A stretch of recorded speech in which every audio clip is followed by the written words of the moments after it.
Are you asking yourself if it's normal for your periods to be holding you hostage with painful cramps and PMS and exhaustion? Well, what if I told you that it's not normal? So many women are struggling and feel like their period is haunting them, but I'm here to show you what your cycles are trying to tell you and what the root of the problem really is.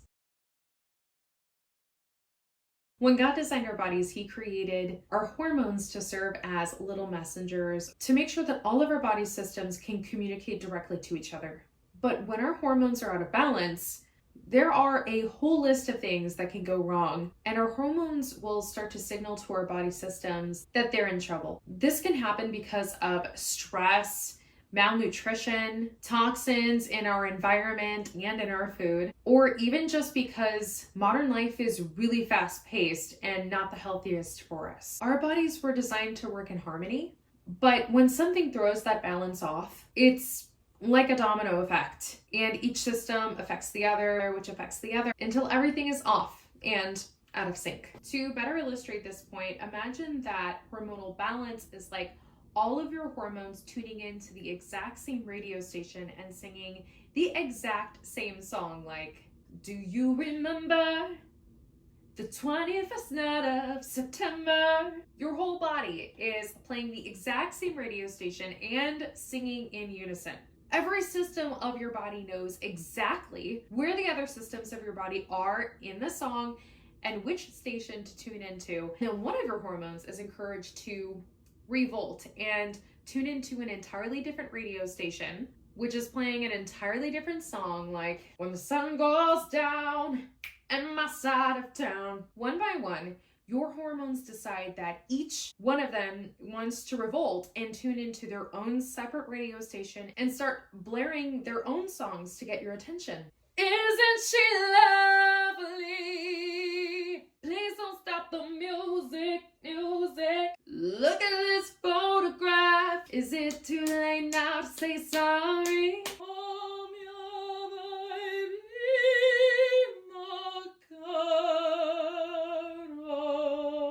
Now, your whole body, but especially your reproductive system, is confused, to say the least.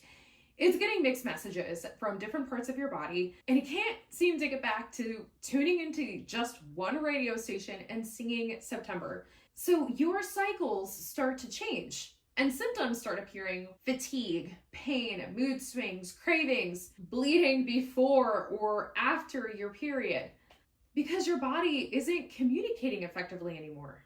This is what happens with your period when your hormones are imbalanced. But here's the problem. Most women don't have any idea that this chaos is happening inside of them. We've been told by society, by family members, and even doctors that periods like this are normal.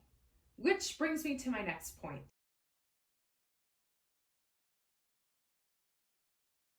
Is this on?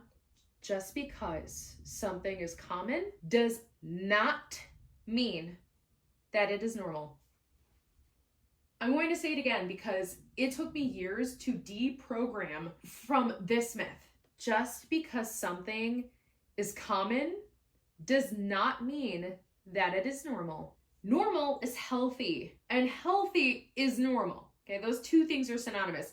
We all know that healthy relationships, for instance, require effective communication between both people. And if there isn't healthy communication in your relationships, then no one is going to end up happy, and your relationships will pretty much be guaranteed to be unfulfilling and chaotic. The same goes for your body's own systems. If your body systems aren't communicating, they can't fulfill what they are supposed to do on their end. And here's what's amazing, honestly. This is not just a physical issue. This is also a lesson in faith, because God created and designed our bodies to reflect His order and His goodness.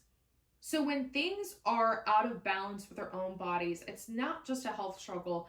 It's actually a call to deeper healing and deeper spiritual investigation.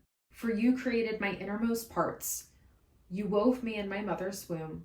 I will give thanks to you because I am awesomely and wonderfully made. When things go wrong with our bodies and with our cycles, He doesn't say just, oh well, and give us suffering for no reason. He gives us this cross because he wants us to grow and he wants us to heal with him, because ultimately what he wants is for us to be in heaven with him, to be present with him forever. So never think that your suffering right now is pointless. This is a call to heal spiritually and physically. Our physical reality is a mere shadowing of the spiritual reality that is happening right around us every single day. So let's focus on the spiritual healing together right now.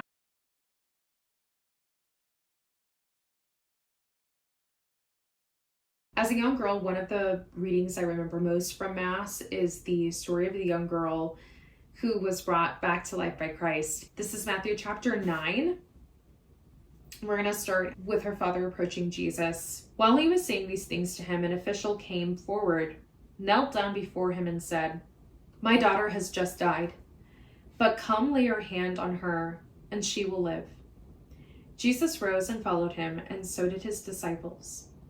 There's another story here in the middle of the hemorrhaged woman. I'll read that very quickly too, because this is totally relevant to the point I'm just about to make. Jesus rose and followed him, and so did his disciples. A woman suffering hemorrhages for 12 years came up behind him and touched the tassel on his cloak.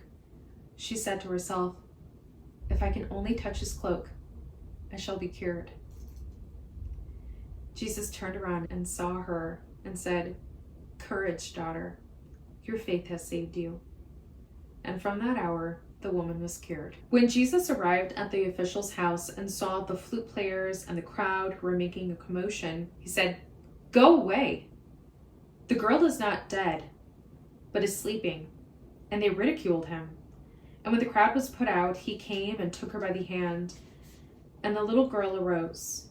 And news of this spread throughout all that land. What struck me as a child about these two stories is that it took the participation of faith for them to be healed. They actually had to believe that they would be healed. And now I just see very clearly that God allowed their suffering and their pain to lead them directly to Christ.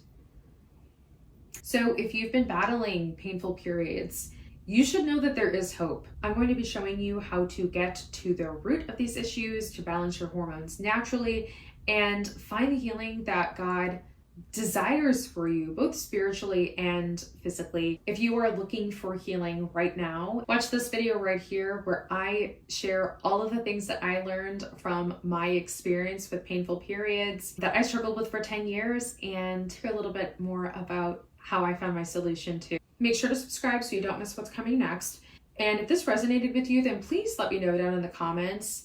What is your biggest struggle with your period right now? But until next time, you're my prayer sister. Toodles.